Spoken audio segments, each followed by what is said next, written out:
भी गलत नहीं बोला राकेश पांडे जी। राकेश पांडे जी, तंजीम फातिमा जी ने कुछ भी नहीं बोला गलत। जब हमारा बच्चा अस्पताल में एडमिट होता है ना बीमारी में, तो हम भी ये कहते हैं हमें भगवान के ऊपर भरोसा है। आप पहले आजम खान के निकलने को कह रहे थे कि मातम कहीं होता है तो आप माइक लगा देते हैं। अभी आप कह रहे हैं कोई हॉस्पिटल में एडमिट वाली बात थोड़ी नहीं थी, सियासी बात थी। सियासी एक कद के नेता जो है जेल में बंद थे, उनको लेकर सवाल पूछा गया। आप गलत उदाहरण देते हैं भाटी जी। नमस्कार दोस्तों, स्वागत है आपका अपने YouTube चैनल दी एजी डिबेट में।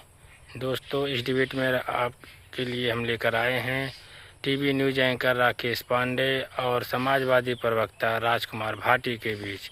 दोस्तों, टीवी न्यूज एंकर ने राजकुमार भाटी की खटिया खड़ी कर दी इस डिबेट में। सो दोस्तों, इस डिबेट वीडियो में आप शुरू से लेकर लास्ट तक बने रहें। यह डिबेट बहुत मज़ेदार होने वाली है। दोस्तों, यदि यह वीडियो आपको पसंद आए तो वीडियो को लाइक और चैनल को सब्सक्राइब कर दीजिएगा। दोस्तों चलिए बिना देरी किए वीडियो को स्टार्ट करते हैं। टीवी वाले भाई, पिक्चर चालू करो बे। बड़ा कौन सा टॉप लीडरशिप पहुंच गया आज आजम खान को रिसीव करने के लिए? आप लोगों ने छोड़ दिया आजम खान को, बलि का बकरा बना दिया, शायद आप कह रहे हैं।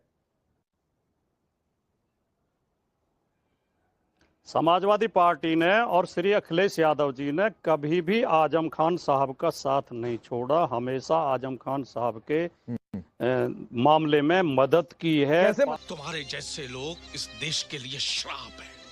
पहले सपने दिखाते हैं और फिर कहते कि नहीं, ऐसा नहीं हो सकता। परिवार से भी मिलने गए, लगातार संपर्क में रहे, लेकिन उस मदद का कभी ढिंढोरा नहीं पीटा। कैसे मदद? कभी उसका श्रेय लेने की कोशिश नहीं करी। समाजवादी पार्टी ने हमेशा उस परिवार को सम्मान दिया है, अपनापन दिया है, अरे कैसे प्यार दिया है, मोहब्बत दी है। भाटी जी, अगर सम्मान दिया होता तो तंजीम फातिमा जी ये नहीं बोल रही होती कि हमको किसी से उम्मीद नहीं है। वो खुलकर कहती कि अखिलेश जी हमारे साथ है। सवाल पूछा गया तो कह रही अल्लाह के अलावा कोई नहीं है। अरे देवा, ये गड़बड़ है बाबा। कुछ भी गलत नहीं बोला राकेश पांडे जी। राकेश पांडे जी, तंजीम फातिमा जी ने कुछ भी नहीं बोला गलत। जब हमारा बच्चा अस्पताल में एडमिट होता है ना बीमारी में, तो हम भी ये कहते हैं हमें भगवान के ऊपर भरोसा है। आप पहले आजम खान के निकलने को कह रहे थे कि मातम कहीं होता है तो आप माइक लगा देते हैं। अभी आप कह रहे हैं कोई हॉस्पिटल में एडमिट वाली बात थोड़ी नहीं थी, सियासी बात थी। सियासी एक कद के नेता जो है जेल में बंद थे, उनको लेकर सवाल पूछा गया। आप गलत उदाहरण देते हैं भाटी जी।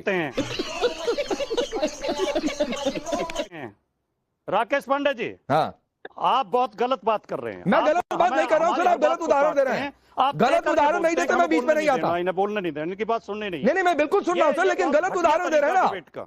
ये बहुत ही घटिया तरीका डिबेट सर, प्लीज ये तरीका मत सिखाइए। घटिया तरीका ये भी होता है कि नेता सीधे सवाल का सीधे जवाब ना दे, उदाहरण गलत दे दें और कहे कि एक नेता जेल से निकले तो माइक को लगा दिया, उसकी तुलना मातम से कर दे, तो ये भी घटिया तरीका है। चिल्लाइए मत। मैं चिल्ला नहीं रहा हूं सर, सवाल पूछा, सवाल का जवाब दीजिए। अच्छा, करोड़ और वो भी 4। तेरा बाप यहाँ छोड़कर गया था कि तेरी माँ? लगातार मत चिल्लाइए। मैं लगातार बिल्कुल नहीं चिल्ला रहा हूं, लेकिन गलत उदाहरण देंगे तो बीच में आऊंगा। सुनिए मेरी, मैंने उदाहरण, अरे बात सुनिए यार, बात तो कहने दो। बोलिए। मैंने उदाहरण बिल्कुल एकदम सही दिया है। कोई सही नहीं, मेरा उदाहरण कहीं से भी गलत नहीं है। आपका दिमाग गलत हो सकता है सर, प्लीज मेरे दिमाग पर मत जाइए सर, मेरे दिमाग पर मत जाइए भाटी जी। पर्सनल होने की कोई जरूरत नहीं है। पर्सनल होंगे फिर मैं पर्सनल होऊंगा और ये दोनों के लिए ठीक नहीं है। चिल्ला रहे हैं आप। तो ये पर्सनल होने का कोई खेल नहीं चल रहा है सर, आप बोलने नहीं दे रहे। मैं कोई पर्सनल नहीं हो रहा हूँ। आप पहले आजम खान को जेल से निकलने को कह रहे हैं, कहीं मातम होता है तो भी आप पत्रकार लोग माइक लगा देते हैं। नीचे उतर रहे हैं। निकल जा, नहीं तो मैं इसको भी नहीं छोड़ूंगा। निकल भगवान, मेरा सबर छूटा जा रहा है। निकल। ये राजकुमार भाटी लगातार गैर जस्वी और निरर्थक बातें कर रहे हैं और आप भी समझ ले रहे हैं। सबसे दुर्भाग्य की बात ये है इनको। चलिए 30 सेकंड भाटी जी मैं आपको देता हूँ, कोई बीच में नहीं आएगा। 30 सेकंड फिर संदीप त्रिपाठी आ रहा हूँ। 30 सेकंड बोलिए अनइंटरप्टेड, बोलिए, कोई बीच में। मेरी बात पूरी होने दो, बोलिए। मैं 20 ही सेकंड बोलूंगा केवल। माननीय राकेश पांडे जी, मैंने एकदम सही उदाहरण दिया। अगर किसी के ऊपर कोई आफत होती है, मैंने उदाहरण दिया, बच्चा बीमार होता है जैसे, तो हर आदमी कहता है कि मुझे भगवान के ऊपर भरोसा है। इसमें आपको क्या आपत्ति है? मेरी समझ से बाहर है। आपको हर बात काटनी है, हमारी हर बात गलत बतानी है। पता नहीं क्यों आपकी ऐसी मानसिकता बना के बैठते हैं। मैंने कौन सी बात गलत कह दी बताइए? ये फातिमा जी ने अगर कहा, तंजीम फातिमा ने, कि हम अल्लाह के ऊपर भरोसा है, सब लोग कहते हैं इस बात को, तो हमें अपने भगवान के ऊपर भरोसा है। इसमें कोई गलत बात नहीं है। ठीक है माननीय भाटी जी, आपके 30 सेकंड पूरे हुए सर, लेकिन यहां पर आफत की बातचीत नहीं थी, यह मुकदमों का खेल था। आपके हिसाब से सियासी पलटवार का खेल था। आप कहते हैं झूठे मुकदमे में फंसा दिया, मुकदमे भी आफत तो इसमें एक पार्टी कैसे मदद कर रही है और ये पूछा गया तो इसमें उन्होंने कह दिया कि अल्लाह के अलावा किसी पर भरोसा नहीं। इसका मतलब कोई मदद नहीं कर रहा है, लेकिन ये आपको बात नहीं समझ में आएगी माननीय भाटी जी, इसलिए मैं जा रहा हूं संदीप त्रिपाठी के पास। अभी तक नहीं जा पाया, थोड़ा सा देर से सही, माफी के साथ। संदीप त्रिपाठी, क्या पीछे से आप बोल रहे थे? हुटिंग वुटिंग का शौक था लग रहा है, स्टेडियम में बैठे हुए, मैच वैच देखने बैठे हुए, बोलिए। अब राकेश जी, सत्ता का और ताकत का दुरुपयोग कैसे होता है अभी इसी डिबेट में नमूना देख लिया। अच्छा, अभी देखिए कैसे मैंने आपको वोटिंग इतनी मतलब खराब लग गई कि आप एआईएम के साथी के पास चले गए सर। डिबेट में तो वोटिंग खराब ही लगेगी, चले गए, मैच और स्टेडियम सड़क पर नहीं खड़े आप। जी के पास दोबारा चले गए। वोटिंग मैंने की ही नहीं थी। हमने तो पीछे से आपकी बात ही नहीं की, नहीं बोलेंगे तो मैं वोटिंग कहूंगा उसको। नहीं सर, आप पलट रहे थे अपनी बात से। मैंने सिर्फ ये कहा कि आपने कहा था, जो कहा था मैंने उसी बात को कहा। अब आते हैं मुद्दे की बात। आइए, आपका सवाल ये है कि आजम जी जेल से निकल कर आए हैं, बसपा में जा सकते हैं या सपा में जा सकते हैं या कहीं और जा सकते हैं, या सपा ने उनकी मदद जेल में रहते हुए नहीं की, उनके साथ जो है गलत किया, यही सवाल है। मैं सिर्फ 3 चीजें जानना चाहता हूँ। बोलिए। आजम जी के जेल में रहते हुए उनके लड़कों ने चुनाव लड़ा, उनकी पत्नी ने चुनाव लड़ा, कौन सी पार्टी से चुनाव लड़ा? अगर इतनी दिक्कत थी, इतनी नाराजगी थी, तो सपा से चुनाव नहीं लड़ते। उनके पास तो बहुत सारे ऑप्शन थे। भाई भारतीय जनता पार्टी के तो नेता है नहीं कि कहीं पूछे नहीं जाएंगे, कहीं कोई पूछेगा नहीं, आपको कोई पार्टी लेगी नहीं। वो तो जो जननायक है, उनका सारी पार्टियों में जो है सब, भाजपा भी एकदम चरण वंदना के लिए तैयार रहेगी। तो वो अगर कहीं नहीं जाते तो उनकी आस्था समाजवादी विचारों में, मूल्यों में है। पहली चीज। सब क्या देखना पड़ रहा है, अच्छा है मैं अंधा हूं। दूसरी चीज मदद की बात।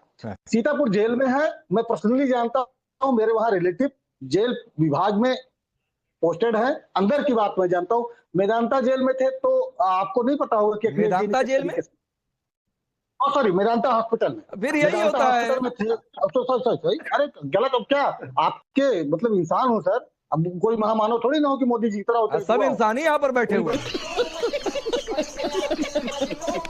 से बोल रहा है तो हो जाता है, सब इंसान ही बैठे हुए हैं।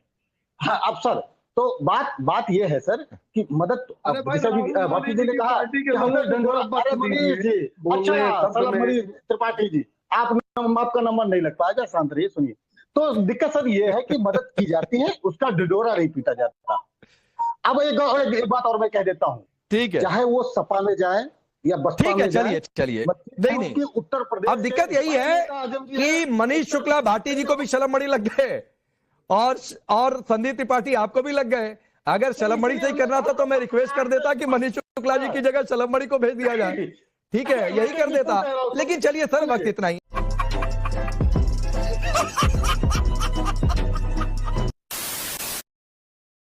दोस्तों, वीडियो में अंत तक बने रहने के लिए आपका धन्यवाद। हमें उम्मीद होगी दोस्तों कि आपको यह वीडियो बहुत पसंद आई होगी।